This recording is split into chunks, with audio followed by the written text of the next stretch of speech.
آپ کے قبیلے بنا دیے ہیں تاکہ پہچان ہو سکے۔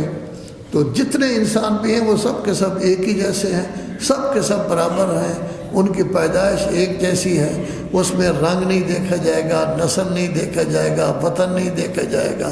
ہمارے ہاں ہے یہ جٹ ہے جی، یہ بغل ہے جی، یہ بلوچ ہے جی، یہ عوان ہے جی، یہ سید ہے، چودرہ ہٹ میں پڑے ہوئے ہیں، ہم بڑے وہ بڑا یہ بڑا، یہ سب چیزیں اسلام کے خلاف ہیں۔ آخری عمر میں حضور نے فرمایا تھا لا فرق لعربی علی عجمی، نہ عربی کو عجمی پر فضیلت ہے، نہ گورے کو کالے پر کسی قسم کی، نہ امیر کو غریب پر کوئی فضیلت نہیں ہے۔ فضیلت کا معیار صرف ایک ہی ہے، اللہ کے ساتھ تعلق ہے۔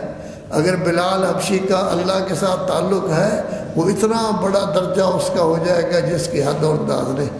اور اگر ابو لہب چچا تھے، یہ لوگ جو ہیں رشتہ دار تھے، اگر اللہ کے ساتھ کوئی تعلق نہیں تو ان کی کوئی ویلیو نہیں ہے۔ اصل یہ دیکھا جائے گا کہ اللہ کے ساتھ جتنا تعلق ہے وہی در حقیقت